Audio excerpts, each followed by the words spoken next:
How to change your learning goal in Khan Academy.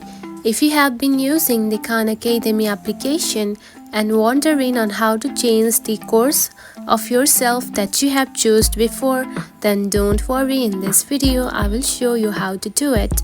So let's get started. First of all, open the Khan Academy application just like this.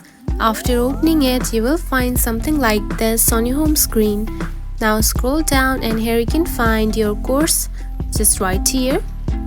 So my course is Algebra Basics right now. Now to change it, simply tap onto edit right here, select it.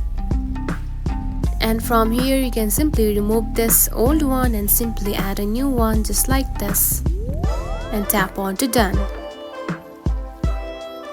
And now you can see your course has been changed.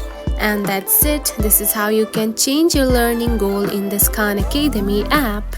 It is a very easy process, right? If you found this video helpful, don't forget to like and subscribe for more tips.